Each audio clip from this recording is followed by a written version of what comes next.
warahmatullahi wabarakatuh. Shalom, Om Swastiastu, Namo Buddhaya, Salam Kebajikan. Dewan Juri yang terhormat, perkenalkan, nama saya Devan Mejoy Putra Tambunan. Sebagai pembicara pertama, tim pro yang akan membawakan mosi pada hari ini, yang merupakan Dewan ini, percaya bahwa Gerakan Kemandirian Finansial Pensiun Dini atau KFPD akan membawa lebih banyak mudarat daripada manfaat. Pertama sekali, izinkan saya menjelaskan definisi dari KFPD. KFPD merupakan gerakan di mana seseorang memiliki kekayaan material yang cukup ataupun punya pendapatan pasif, sehingga mereka dapat pensiun lebih cepat ataupun lebih dini dari yang seharusnya. Lalu, pensiun sendiri memiliki definisi seseorang yang meninggalkan pekerjaannya, yang tidak akan mendapatkan gaji tetap lagi. Lalu yang ketiga, ada kemandirian finansial. Kemandirian finansial sendiri adalah kondisi di mana seseorang mampu untuk memenuhi kebutuhannya sehari-hari dan mencapai tujuan keuangan pribadinya seperti keinginan ataupun kebutuhan tersier tanpa bergantung pada pekerjaannya lagi. Mengapa mosi ini sangat penting untuk kita bahas?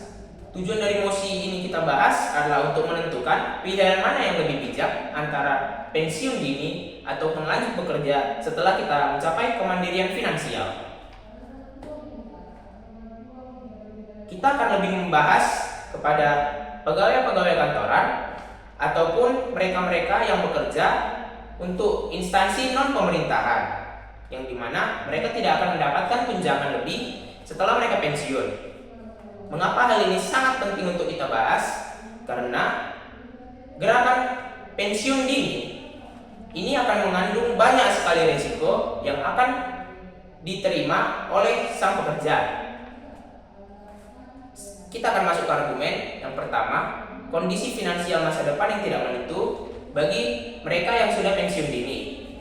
Kenapa saya membahas hal ini?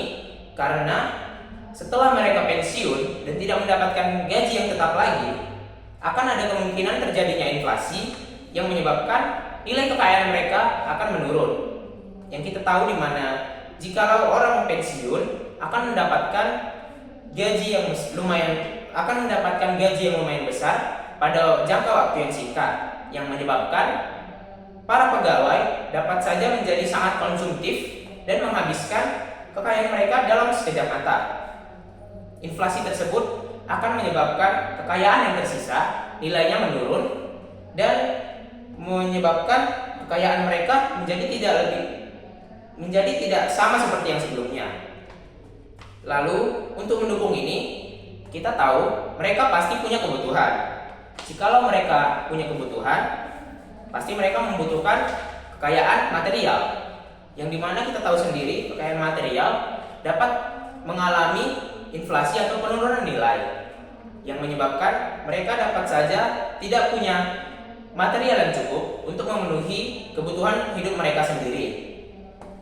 Jika ini terjadi, maka ini akan masuk ke argumen saya yang kedua, yaitu hal ini dapat berdampak kepada generasi di bawah mereka, yaitu anak-anaknya, yang akan menyebabkan anak-anaknya menanggung kebutuhan yang dimiliki orang tuanya, karena orang tuanya tidak dapat lagi untuk memenuhi kebutuhan mereka sendiri. Mereka akan bergantung kepada anak-anaknya, yang menyebabkan jika orang tua tidak punya penghasilan, maka akan membebani anaknya, di mana anaknya sendiri, kita mungkin dapat berasumsi bahwa anak-anaknya sendiri bahkan tidak punya cukup uang untuk memenuhi kebutuhannya mereka sendiri, yang dimana anak tersebut akan bekerja lebih keras dan menyebabkan anak tersebut mengalami kelelahan.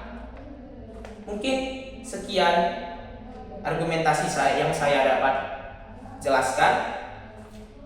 Terima kasih.